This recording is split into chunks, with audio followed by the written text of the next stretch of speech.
Qué gusto que nos sintonicen una vez más en este programa de la Escuela Judicial Electoral, Democracia en Pantalla, en donde nos damos cita para comentar diversos productos de la cultura popular, de estos lenguajes audiovisuales como son series de televisión y cine, y es el caso de la película La Ley de Herodes de 1999, para lo cual nos acompaña el doctor Francisco Burgoa. Bienvenido, Francisco. José Ramón, un gusto estar aquí con tu programa y, por supuesto, en el programa de la Escuela Judicial.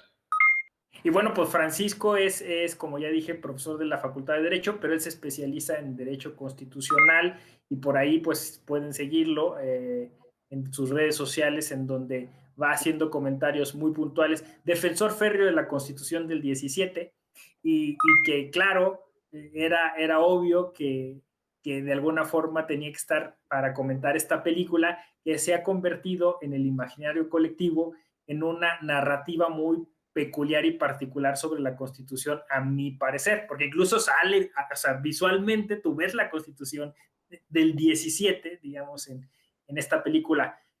¿Cómo ves, Francisco? ¿Qué parte de esta historia que nos cuenta Luis Estrada te resultó interesante? José Ramón, digo, hay muchas partes de la película que de verdad merecen un análisis, porque aún en la perspectiva de Luis Estrada, que se convirtió prácticamente con su tetralogía en un crítico del sistema político, hablamos ahorita de La Ley de Herodes, pero de ahí Un Mundo Maravilloso, está El Infierno, La Dictadura Perfecta, que todos van siendo una crítica al sistema político mexicano y, por supuesto, un sistema político que tiene un sustento en la Constitución.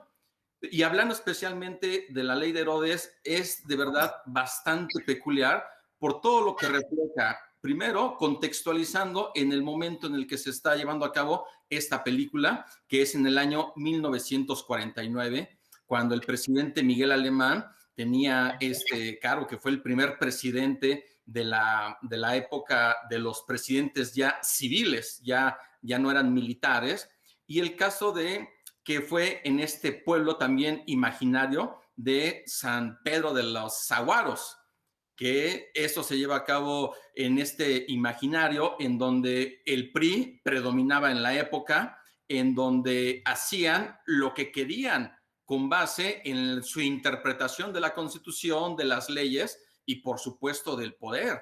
Porque de distintos momentos que va reflejando la película, que es una sátira hacia el sistema político, pero esta sátira que indudablemente tiene algunos pasajes que nos pueden sacar muchas sonrisas por todo lo que se va dando a cabo con el personaje, con Juan Vargas, que lo interpreta Damián Alcázar, que de hecho él es el que también el protagonista en las 4 películas de Luis Estrada. Nos vamos dando cuenta cómo este personaje, que aparenta ser una persona muy entregada al partido único en el poder de aquellos años, este partido que usa los 3 colores de la bandera de México, y que este mismo personaje se empieza a ver primero como una persona, pues sí, muy entregada al partido, pero a lo mejor muy ingenuo, con la idea de sí querer hacer las cosas bien, de aparentar o cuando menos sí tener un valor de honestidad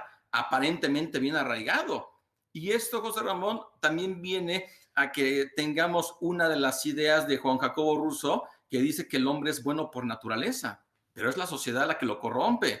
Y bueno, realmente el hombre por sí solo es bueno, y cuando entra dentro de un sistema colectivo, dentro de una sociedad o un sistema político, no hay forma de cambiarlo desde adentro y uno tiene que ser parte de toda esa, en este caso, corrupción, porque es lo que refleja al final toda la película: corrupción, poder, delitos, homicidio, robo, peculado, violaciones, trata de personas, y aprovechándose al final de una ignorancia del pueblo, que es finalmente una comunidad indígena que en su mayoría no habla español.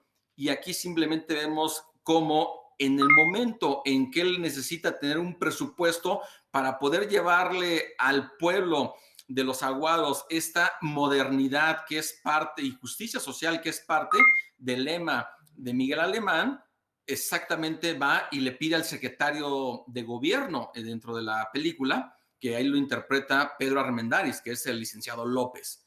Entonces, ¿qué es lo que pasa cuando le dice, oye, pues es que yo necesito presupuesto para realmente llevar la modernidad? Y pues obviamente así, pecándolo de una persona ingenua, le dice, a ver, ¿sabes qué? Te voy a dar exactamente la clave para que tú puedas tener presupuesto. Y le entrega un compendio de leyes, de esos que pues todavía nosotros estudiamos, conocimos con todo este tomo grandote, que además de que se lo dice, a ver, si tú lo estudias y lo interpretas a tu modo, y además te doy una pistola para que con eso inmediatamente tú vayas a calmar el pueblo, recordando que la primera escena de la película aparece una persona que mata a otra y que además empieza a agarrar dinero, no se sabe si es un robo o no. Después ya nos enteramos que es el presidente municipal de ese pueblo que es linchado por los mismos pobladores, dada la corrupción de la que él pues era uno de los grandes partícipes en ese pueblo. Entonces, oye, pero justo en esa escena, solo un dato, porque a mí me entretuvo mucho, digamos, la búsqueda un poco de estas imágenes. Efectivamente es el compendio de leyes, pero tiene el mismo formato el libro de donde saca el dinero el presidente municipal. O sea, en esa escena en la que tú te estás refiriendo, el presidente municipal abre un libro y saca el dinero que entendemos es el presupuesto del poblado, lo cierra, como dices tú, y se escapa, ¿no?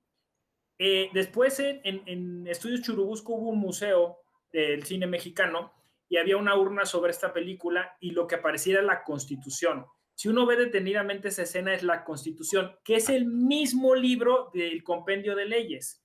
así O sea, es. es decir, que Luis Estrada utilizó esta imagen que me parece súper fuerte. O sea, liga Constitución con violencia por la pistola, con robo o saqueo, ¿no? Que después hay otra escena en la que él está legislando, digamos, arrancando hojas y rayándola, que es muy, muy explícita, ¿no? Nada más quería decir eso. No, no, por supuesto. De hecho, esta constitución que se ve en la primera escena, como dices, son de esos libros que luego se dicen como que secretos para estar guardando ahí ciertos objetos, porque es un libro, cuando uno lo abre, inmediatamente tiene un hueco, que es ahí donde tiene todo este dinero. De hecho, esa constitución también la utiliza el personaje de Juan Vargas, que es Damián Alcázar, más adelante, con independencia del otro tomo, que es el de El Compendio de Leyes.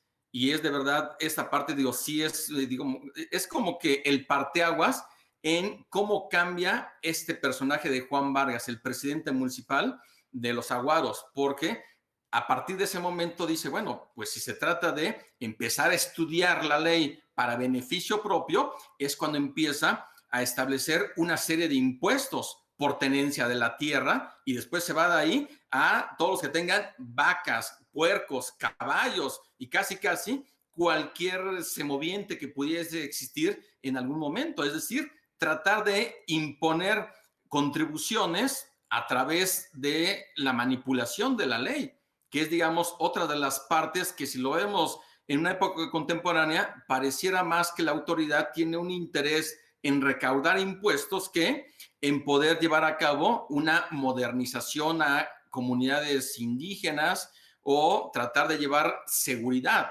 uno de los principios que nosotros como sociedad le demandamos al propio Estado, el tema de la seguridad.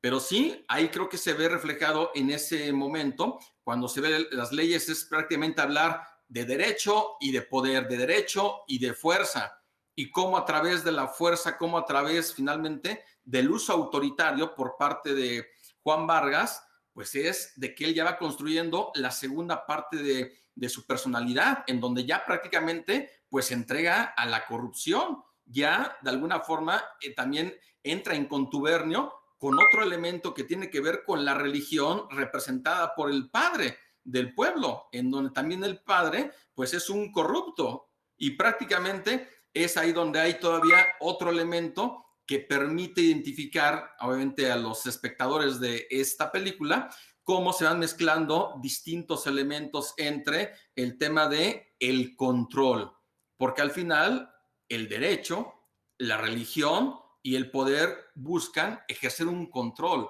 hacia una sociedad. Obviamente se busca que ese control que se pueda utilizar pueda ser de alguna forma pues moderado, obviamente teniendo los límites que la propia Constitución establece, no de una forma como se aprecia en la propia película. Inclusive, José Ramón, en otra de las escenas que ahorita ya comentabas, en donde también él tiene la Constitución y empieza a revisarla para saber exactamente qué es lo que él puede modificar, obviamente a su entera conveniencia. Y también son de esas escenas que uno pues nos da risa, y nos da risa, pero pues no sabemos si es porque es un reflejo de una realidad que, aunque está ambientada en 1949 y es de 1999 la película, estamos en el año 2021 y parece que seguimos hablando hoy de estos temas, de cómo a través de un plumazo se quieren ampliar los mandatos. Digo, es algo que sí nos hace reflexionar y se representa de una forma muy gráfica dentro de la película el hecho que dice, bueno, voy a establecer que si el pueblo me lo demanda, de 6 años me voy a 12. Ah, no, no, no. ¿Por qué 12? ¿Por qué no mejor 20 años si el pueblo me lo demanda? Y es más, que sea acotado hasta por 4 periodos de 20 años consecutivos, por si las dudas. Digo, son varios temas de verdad, José Ramón, que dentro de toda esta sátira sí nos amerita una gran reflexión, porque va relacionado obviamente con el tema del Estado constitucional, del Estado de Derecho, de la cultura democrática, de la cultura de la legalidad, que hasta dónde esa película con su ambientación trae al día de hoy muchos pasajes que nos pueden permitir ir identificando en una realidad con la película. Sí, fíjate que has dicho cosas súper interesantes que ameritarían charlas larguísimas, pero las voy resumiendo y puntualizando. Efectivamente, si se trata del 49, se graba en 99 y sigue siendo vigente, ¿no? Justo porque Luis Estrada lo que hace es una fábula, como dices tú, a través de la sátira o del uso de la ironía, y llegando a un sector grande, es decir, me refiero a que esta narrativa no está hecha para los abogados o los constitucionalistas, ¿no? O sea, es decir, hizo clic con el pueblo mexicano e incluso con el latinoamericano. Tengo muchos colegas, profesores de constitucional en América Latina, que pasan esta película justo para enseñar varias cosas. ¿Por qué logró Luis Estrada esto? A mí me parece que lo logró por las metáforas tan puntuales que audiovisualmente nos presenta. Y que, claro, fueron tan bien hechas estas metáforas que la película estuvo enlatada. Es decir, sí, exacto, estuvo censurada porque uno podría decir, pero se está refiriendo al 49, ¿no? O sea, el sistema entró en pánico porque ya el cine, en ese momento el cine mexicano empezaba a verse con otros ojos, empezaba a tener gran demanda a nivel internacional y estaba hablando de una cosa durísima, como tú dices, ¿no? O sea, de una corrupción casi endémica, sistémica, que decía una cosa muy sencilla: la Constitución puede ser utilizada también, o sea, para fines personales, partidistas, como dices tú, ¿no?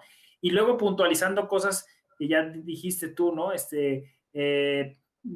Un problema de trata, un problema hasta de traición a la patria, ¿no? Con la figura del gringo que viene, que pone un palo ahí, dice que esa es la infraestructura, con el debido proceso, ¿no? Cuando tienen que incriminar a alguien, se traen al borrachito, o sea, todas estas pequeñas historias, se entendía que no era San Pedro de los Aguaros, era México, y eso fue tremendo, ¿no? O sea, cómo ver en pantalla la Constitución utilizada de esa manera, eso creo que fue demasiado fuerte. Sumo una cosa porque, bueno, este programa tiene que ver con la democracia, es el clientelismo, ¿no? O sea, este uso de los pines que tiene en el cajón el secretario de gobierno, que está en contacto supuestamente con la gran estructura, el partido que está organizando, no hay una elección propiamente, pues casi es una designación directa, cuando en realidad había votaciones en ese momento como las hay ahora, ¿no? O sea, todos estos temas en una metáfora, insisto, muy bien pensada, muy bien articulada, que termina siendo altamente didáctica, ¿no? No hay nada más que explicar en una escena de segundos, así de hecho lo ponen en internet, la pistolita y el libro, ¿no? Constitución y violencia, como dijiste tú, reforma constitucional, temas de justicia constitucional, o sea, hay muchas cosas ahí resumidas dentro de una narrativa de alguien que no es abogado, o sea, Luis Estrada es un cineasta, ¿no? No, por supuesto. Y de hecho, pues prácticamente si la película la empezamos a ver y la vamos deteniendo cada 2 minutos, de cada 2 minutos nos genera toda una serie de comentarios, de reflexiones en términos de el derecho, de inclusive antropología social, el comportamiento que se tiene dentro de San Pedro de los Aguaros, obviamente el poder por el poder, que es lo que está persiguiendo y es lo que lo empieza a embelezar a Juan Vargas, este personaje que obviamente es de la forma en que involuciona, porque no hay otra forma de decirlo, y además de que como pensando que él va a cambiar el pueblo, pues finalmente el pueblo es el que hace que lo cambie a él, si lo queremos ver con esa perspectiva, para que al final, pues lejos de que pensemos que va a tener su merecido, se va a ir a la cárcel, lo van a decapitar como al presidente municipal que había salido y que fue el que mataron en un inicio, pues resulta que no, todavía es premiado. Y todavía vemos esta última escena en donde es un flamante diputado que está en el Congreso de la Unión, todavía instalado en esos momentos, en lo que hoy es la sede del Congreso de la Ciudad de México, en Donceles y Bolívar, en el centro histórico. Ahí se da toda este discurso en donde hay puros hombres, eso sí, digo, recordando que la participación política de las mujeres en esos años todavía no era. El voto de las mujeres ya a nivel nacional es hasta 1953, ya con la presidencia de Adolfo Ruiz Cortines. Entonces, ese tema, cuando habla finalmente de tratar de preservar el poder por el poder, y además de que dice que él pues viene a tratar detuvo y no le da pena decir que con sus manos se llenaron de sangre al momento de tener la ambición del secretario de gobierno, porque entonces lo visten de héroe y pues lejos de tener finalmente un castigo, pues fue finalmente un premio. Y esto es parte también de esas inquietudes que se tiene dentro de la sociedad, de cómo la clase política pues roba, hace lo que hace y hay una impunidad. Y esta impunidad, cuando menos durante la hegemonía de un partido único en el poder, en donde la democracia no era algo de lo que nos pudiéramos ufanar que tuviéramos los mexicanos. De hecho, también dentro de la película se hace referencia por el doctor Morales, quien es quien encabeza la oposición del Partido Acción Nacional, el único partido que estaba destinado a ser una oposición frente al PRI. Él dice finalmente que ha sido víctima de los fraudes. Entonces también se da este tema, cómo se da esta perversión al sistema democrático. No hay democracia, hay fraude y especialmente a quien podía identificarse como un partido que sí había nacido como una oposición, hablando obviamente de lo que es el nacimiento del PAN hacia lo que es su evolución durante el siglo XX. Entonces, por cada uno de esos elementos sí me amerita exactamente una reflexión en las distintas áreas del derecho que se puede tener, pero cuando menos hablar de estos puntos específicos de la Constitución, dices, bueno, y así la maltratan, así es como dicen respetarla, así es como nada más se utiliza el conocimiento del derecho para fines propios, y en dónde está esa cultura política, democrática y jurídica o cultura de la legalidad. Sí, exactamente. Hay ahí como un doble juego muy interesante, ¿no? O sea, me refiero a Luis Estrada parece hasta cierto punto un activista, ¿no? O sea, es decir, un director que trata de generar una cinematografía para llamar a la gente que común y corriente a que se involucre en estos temas, ¿no? Y entonces por eso creo llama mucho la atención esta película, porque efectivamente se mete con el tema del derecho y de lo constitucional, como en otras películas se mete con otros temas más estructurales o económicos o políticos, ¿no?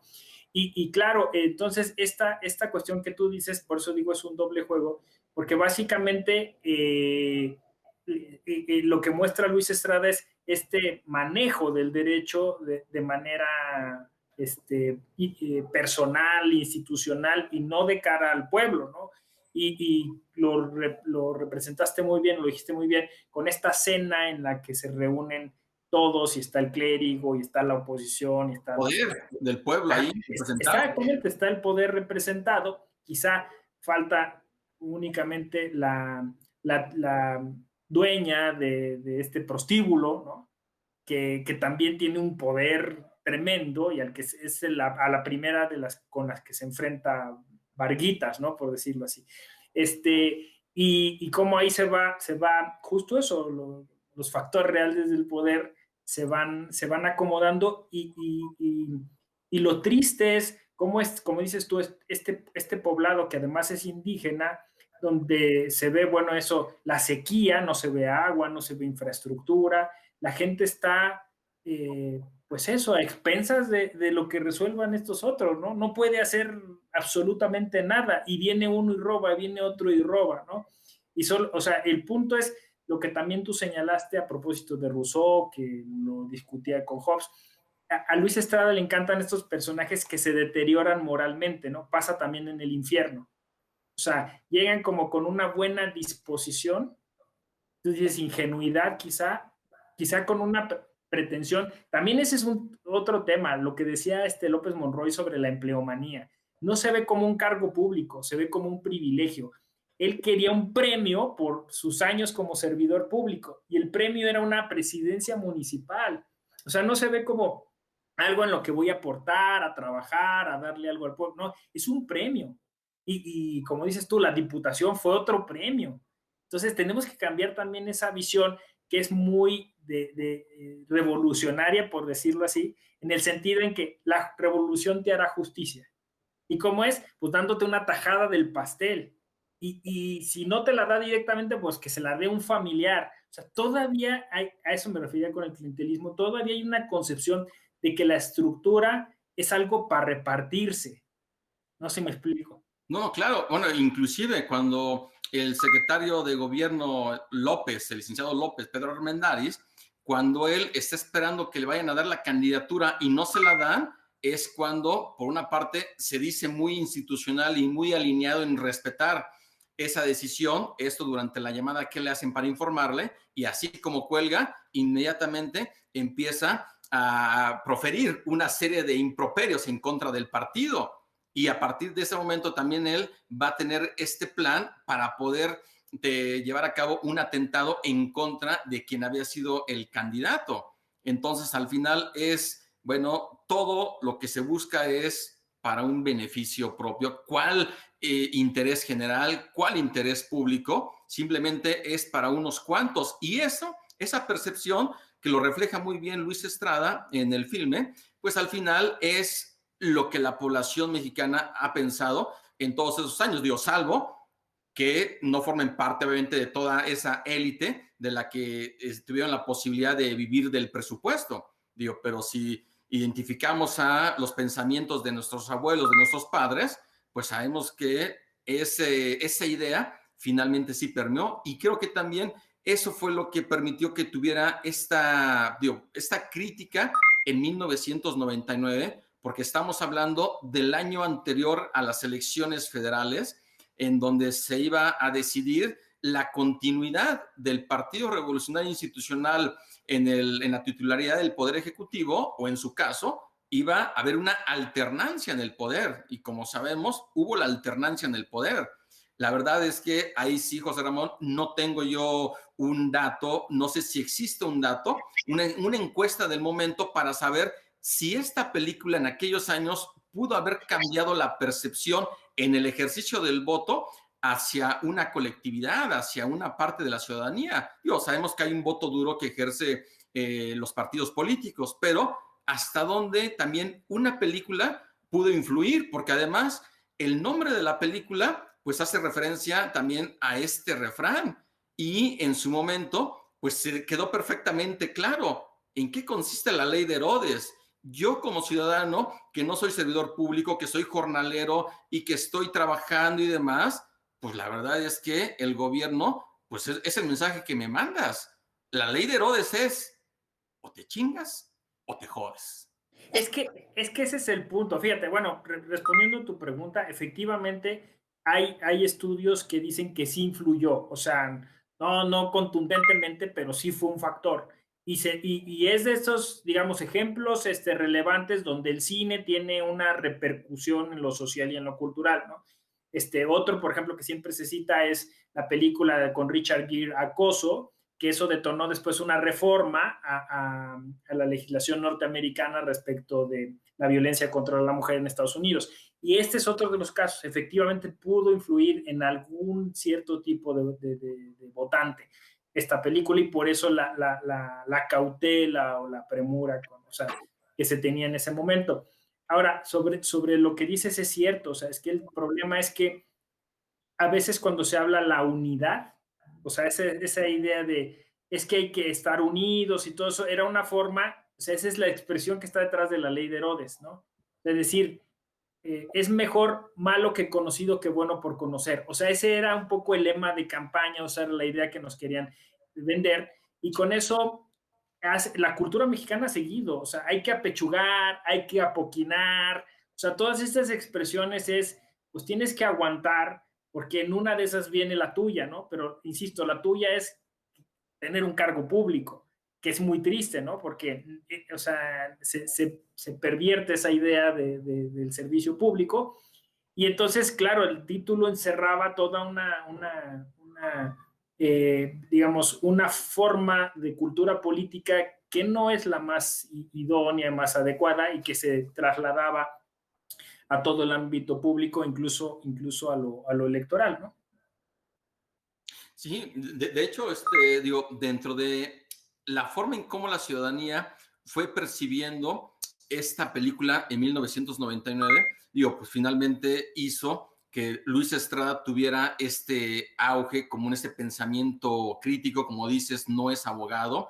Para esos momentos Luis Estrada no llegaba a los 40 años de edad y sin embargo, pues tuvo ese atrevimiento de llevar a cabo esta película con tintes políticos, con un reflejo de la realidad, no solamente de mediados del siglo XX, sino que de una u otra forma seguía estando presente para lo que ya se vislumbraba como el ir perdiendo poder el PRI. De hecho, en 1997, el PRI perdió la mayoría absoluta en la Cámara de Diputados.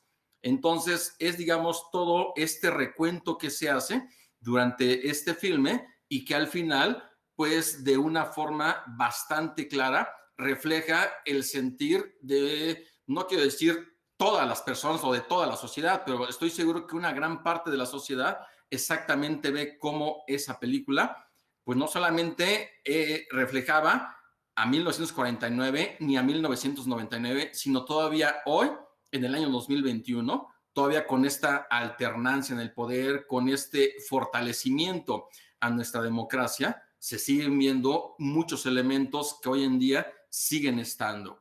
Y al final la gran pregunta es, ¿y nosotros como ciudadanos qué herramientas tenemos para ponerles un freno y para que no haya esa impunidad de la que goza esa clase política que solamente ha utilizado la Constitución pues para hacer lo que ellos han querido? Pues al final también una de las frases que dicen, y el que no tranza no avanza. Sí, es justo eso. Mira, estamos en 2021 y el asesinato de candidatos sigue. O sea, fíjate, o sea, los magnicidios un poco como en la idea de la ley de Herodes, ¿no? O sea, seguimos con esos niveles de violencia, seguimos viendo cómo exactamente estos cargos públicos se disputan por lo que representan para el interés personal y no para las personas, y seguimos viendo efectivamente una lucha, una pugna de la clase política y un poco a la población pues, al margen, digamos, de esto, tratando ver qué se va a resolver en ese caso, ¿no? Y entonces creo que pues un poco tú estás dando la solución, ¿no?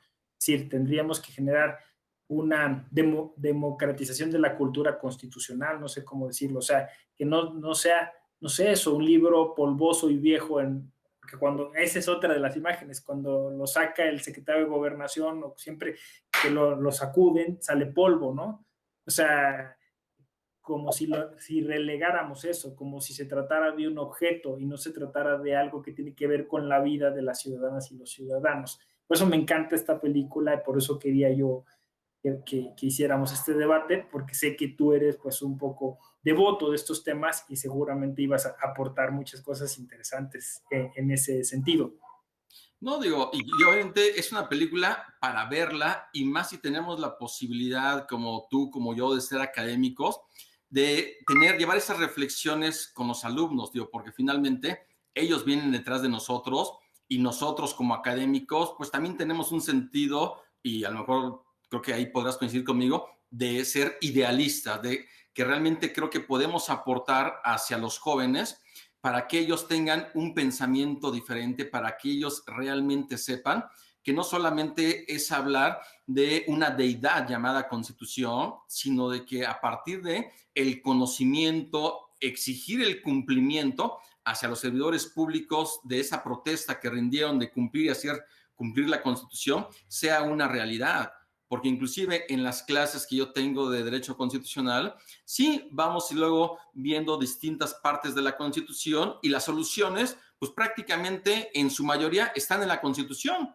Pero si a partir de lo abstracto de la Constitución inmediatamente lo hacemos a un caso concreto, no solamente imaginario, sino de lo que está pasando en nuestra realidad, es ahí donde nos enfrentamos. Bueno, y aquí, ¿cuál es la interpretación que van a querer prevalecer? La que viene a estar tratando de amparar o proteger al interés colectivo, o solamente hacia la oligarquía o la plutocracia, o hacia qué. O sea, de verdad, esta película es para verla, seguirla analizando, debatiendo, porque finalmente es una película de la que necesitamos nosotros verla como una película de un momento que ya no existe. Digo, eso sería lo ideal, porque ya vivimos hoy en un estado constitucional, en un sistema democrático, en donde realmente se cumple la ley, y quien no la cumpla, pues tiene una sanción. Pero esto obviamente, no sé si algún día nos toque a ti, a mí, verlo, o a alguien más de tu audiencia, pero cuando menos dejar estos elementos que todos simplemente necesitamos tener una cultura de la legalidad. Excelente, bueno, pues te agradecemos mucho tu tiempo, tus reflexiones. Te deseamos mucho éxito en todos tus proyectos y, bueno, en tu vida docente.